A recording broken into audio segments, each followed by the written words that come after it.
अब सुने एक राजा दानवीर की कथा। प्राचीन काल में नमूची नाम का एक बहुत प्रतापी और महान दानव था। यदि उसके शत्रु भी उससे मांगने आए तो वो उनको भी प्रत्येक वस्तु दान में दे देता था। उसने 10,000 बरस तक धुएं के ऊपर उल्टा लटका कर तपस्या की। इस पर प्रसन्न होकर ब्रह्मा ने उसे वरदान दिया था कि लोहा, पत्थर और लकड़ी से उसे कोई हानि नहीं पहुंचाएगी। तब उसने इंद्र को कई बार जीत कर छोड़ दिया। यह देखकर कश्यप ऋषि ने देवताओं और दानवों में संबंधी करा दी। संधि होने पर दोनों ने विचार किया कि मिलकर क्षीर सागर का मंथन किया जाए और उससे रत्न और उत्तम वस्तुओं प्राप्ति की जाए। मंथर पर्वत से समुद्र का मंथन किया गया और उसमें से बहुत सी बहुमूल्य वस्तुओं प्राप्ति हुई। विष्णु ने लक्ष्मी को लिए और दूसरे देवताओं ने भी अपनी चाही हुई वस्तु ले ली। नमूची को ऊंचे सवार घोड़ा मिला। ब्राह्मण ने बची हुई सब वस्तुओं को देवताओं और असुरों में उनके इच्छा अनुसार बांट दिया। सबसे अंत में अमृत निकाला जिसे देवताओं ने चुरा लिया और इस पर फिर युद्ध छिड़ गया। इसमें एक असुर मारा गया। ऊंचे सवार घोड़े ने उसे सूंघ कर फिर जीवित कर दिया। इस घोड़े के होने से देवताओं के लिए दैत्य और दानवों का जीतना असंभव हो गया। इंद्र को निराश देखकर देवताओं के गुरु बृहस्पति ने उसे सलाह दी कि वो जाकर नमूची से वो घोड़ा मांगे। शत्रु होने पर भी वो देने से अस्वीकार नहीं करेगा और वो अपनी दानवीरता की कीर्तों को नष्ट नहीं करेगा जिसे उसने अपने जन्म से ही बनाए रखा है। इस पर इंद्र देवताओं के साथ नमूची के पास पहुंचा और उससे घोड़ा मांगा। दानवों के गुरु शुक्राचार्य ने उसे देने से मना किया। इस पर नमूची ने कहा, मैंने किसी भी मांगने वाले को नहीं लौटाया। मैं इंद्र को शत्रु होते हुए भी यह घोड़ा दूंगा और जीवित रहते हुए अपने यश पर कलंक नहीं आने दूंगा। उसने यह कहकर वो घोड़ा इंद्र को दे दिया और इंद्र ने उसे सुरक्षित स्थान पर पहुंचा दिया। तब उसने गंड के जांघों में अपना वज्र रख कर उनसे नमूची को मार डाला, क्योंकि वो वरदान के कारण लोहे और पत्थर आदि के हथियारों से नहीं मारा जा सकता था। दुख है, संसार में आनंद की तृष्णा बहुत बुरी होती है, जिसे प्रभावित होकर देवता भी निंदनीय और बुरे काम करने लग जाते हैं। नमूची की मृत्यु से उसकी माता धनु को बहुत दुख हुआ। इस शोक से प्रभावित होकर उसने अपनी तपस्या के प्रभाव से यह निश्चय कर लिया कि उसका दुख दूर करने के लिए नमूची फिर उसके गर्भ से जन्म लेगा। वो इतना शक्तिशाली और वीर होगा कि देवता उसे युद्ध में नहीं हरा सकेगा। तब नमूची ने फिर अपनी माता के गर्भ से जन्म लिया और सबर शक्ति संपन्न होने के कारण उसका इस जन्म में परबल नाम हुआ। उसने भी तपस्या की और अपने दान से सादा मांगने वालों को संतोष किया। उसने इंद्र को सैकड़ों बार युद्ध में हराया। तब देवताओं ने इकट्ठे होकर सलाह की और यही निश्चित हुआ कि चल कर नरमेद यज्ञ के लिए परबल से उसके शरीर को मांगा जाए। देवता उसके पास गया और उनके मांगने पर उसने प्रसन्नता से इस बार अपने शरीर को भी दान में दे दिया। महान पुरुष से मांगने वालों से अपना मुख नहीं मोड़ते और उन पर अपना जीवन भी निछावर कर देता है। उसे पाकर स्वार्थी देवताओं ने दानव बरबल के टुकड़े टुकड़े कर दिया।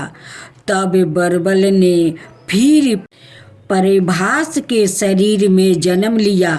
उसके दिए हुए महान दान और तपस्या के प्रभाव से वो पहले से भी बहुत अधिक शक्तिशाली हुआ। उसने अपने प्रिया मित्र सूर्या प्रभाव की सहायता के लिए देवताओं से बहुत सी भयंकर लड़ाई लड़ी। इनमें देवताओं को बुरी तरह से हराया।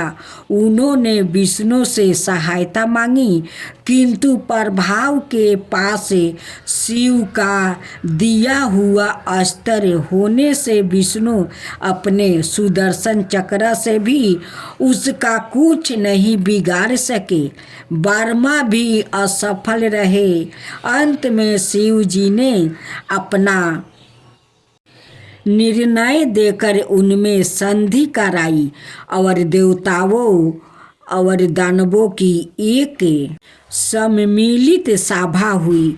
उसमें दनु ने अपनी सखी सिद्धि द्वारा यह कहलवाया, हे देवताओं और राक्षसों, दानु का यह संदेश है, क्या तुमको पहले कभी इतना आनंद हुआ था जितना आज आपस की मित्रता से हो रहा है? अब तुम्हें एक दूसरे से युद्ध नहीं करना चाहिए, क्योंकि इससे जो दुख उत्पन्न होता है वो इसे और भी भयंकर बना देता है। हिरण्यक्ष और दूसरे असुर जो स्वर्ग पर अधिकार करना चाहते हैं अब संसार में नहीं है। इंद्र ही अब सबसे बड़ा है, इसलिए शत्रुता का अब कोई कारण नहीं है। इसे समाप्त करके संसार को सुखी और संपन्न बनाओ। बृहस्पति ने इंद्र की ओर देखते हुए उत्तर दिया, देवता असुरों के विरोध कोई षड्यंत्र नहीं करना चाहते।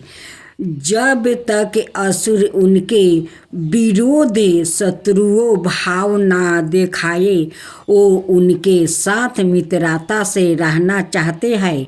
इस पर दानवों के राजा, मैंने कहा, यदि असुरों के हृदय में शत्रुता होती तो नमूची मुर्दों को जिलाने वाले ऊंचे सवार को इंद्र को क्यों देता?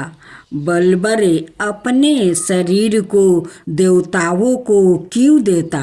राजा बलि तीनों लोगों को विष्णु को देकर क्यों बंदी बनाता? क्या अयोदेह अपने शरीर को विश्वकर्मा को दे देता? असुर सदाए उदार रहे हैं। यदि उनके साथ छल ना किया जाए तो उनके हृदय में किसी के प्रति दुष्ट नहीं है। इस पर असुरों और देवताओं में संधि हो गई और उन्होंने एक दूसरों को अपने गले से लगा लिया। देवताओं ने परभास के मित्र सूर्य प्रभाव को मनुष्य होते हुए भी विद्याधरों का राजा बनाया। दानव राज नमुची के पराक्रमी होने के साथ साथ उदार और दानी बनने रहने से देवताओं और दानवों का झगड़ा समाप्त हुआ। साथियों, अब सुने कभी खाली ना होने वाली घरे की कहानी। बहुत समय हुआ, पटलिपुत्र में सुभदत्त नाम का एक आदमी रहता था। वो रोजाना लकड़ी का एक बोझा जंगल से काट कर लाता था और उसे बेचकर अपने परिवार का पालन करता था। एक दिन वो लकड़ी की तलाश में दूर जंगल में चला गया। वहाँ उसने स्वगिरी वस्तु और आभूषण पाने हुए 4 यक्षों को देखा। यक्षों ने उसे डरा हुआ देखकर धीरज दिया और उससे पूछा कि वो किस प्रकार अपना गुजारा करता है। उसे गरीबी जानकर उन्हें दया आ गई और वो उससे बोले, तुम हमारे घर में नौकर हो जाओ, हम तुम्हारे परिवार का पालन करेंगे और तुम्हें कोई कष्ट नहीं उठाना पड़ेगा। वो नौकरी करने के लिए तैयार हो गया और उनके साथ रहने लगा। वो उनके नहलाने का सामान जुटा देता था और उनके बतलाए हुए दूसरे छोटे मोटे काम कर देता था। जब भोजन का समय हुआ तब उन्होंने उसे एक घरे में से भोजन देने को कहा। घरे को खाली देखकर वो कुछ झिझका। यक्षों ने फिर मुस्कुराते हुए कहा, क्या तुम नहीं समझते? घरे में हाथ डालो, जो तुम चाहोगे वही चीज इसमें से मिलेगी। यह घारा जिस वस्तु की आवश्यकता होती है उसी को दे देता है। उनसे इनके कहने पर घरे में हाथ डाला तो देखता है कि उसमें सभी खाने पीने की चीज़ें मौजूद है। उसने उसमें से उनके इच्छा अनुसार भोजन करवा दिया और खुद भी अपने इच्छा अनुसार जी भर कर भोजन किया। अब वो रोजाना बड़ी भक्ति और लगन से उनकी सेवा करने लगा। केवल उसे अपने परिवार की चिंता थी। यह जानकर यक्ष ने सपने में उसके दुखी परिवारों को संतोष कर दिया। उनकी इस कृपा को देखकर उसे बहुत प्रसन्नता हुई। जब वो 1 महीने उनकी सेवा कर चुका तब यक्षों ने उसकी स्वामी भक्ति से प्रसन्न होकर उससे कहा, कोई वरदान मांगो, कहो तुम क्या चाहते हो। उसने कहा, यदि आप मुझ पर प्रसन्न है तो मुझे यह कभी खाली ना होने वाला घारा दे दीजिए। यक्ष ने उसे कहा, कोई दूसरी चीज़ मांगो, तुम इसे राख नहीं सकोगे। यदि यह टूट गया तो फिर यह तुम्हारे पास से चला जाएगा। उनके सचेत करने पर भी उसने कोई दूसरा वरदान पसंद नहीं किया। तब उन्होंने उसे वही घारा दे दिया। उसने उन्हें झुक कर प्रणाम किया और बहुत प्रसन्न होते हुए घारा लेकर चल दिया। अपने घर आ गया। उसे वापस आया हुआ देखकर घर वालों को बहुत प्रसन्नता हुई। उसने चुपके से घर में से बहुत सी खाने पीने की चीज़ें निकाली और भेद छिपाने के लिए उन्हें दूसरे बर्तनों में रख दिया। फिर उसने अपने रिश्तेदारों और परिवारों के साथ भोजन किया। सब उसके दिए हुए इतने इच्छा पदार्थों को खाकर बहुत प्रसन्न हुआ। अब उसने जंगल में से लकड़ियाँ का बोझा लाना बंद कर दिया था। अब वो सब प्रकार का आनंद भोग रहा था। एक दिन जब वो शराब के नशे में था, उसके रिश्तेदारों ने उससे पूछा, इन सब आनंदों को तुम किस प्रकार प्राप्ति करते हो? यह सुनकर वो घमंड में फूल गया। नशे के कारण घर की सारी करमाता को उन्हें साफ साफ बता दिया। फिर घरे को लाकर और उसे अपने कंधे पर रख कर बड़ी शान से नाचने लगा।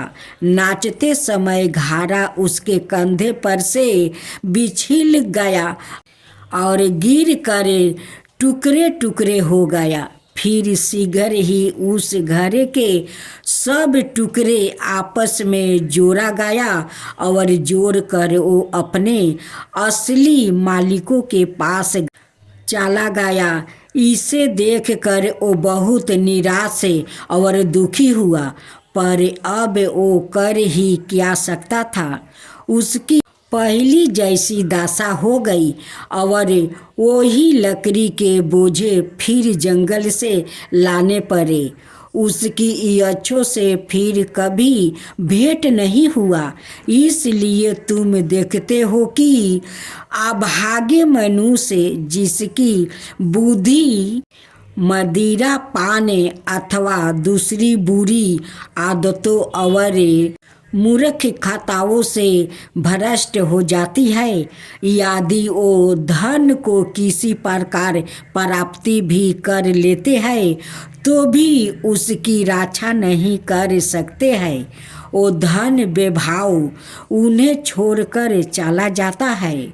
सदाचारी और महान पुरुष ही इसकी रक्षा और उपयोग कर सकता है।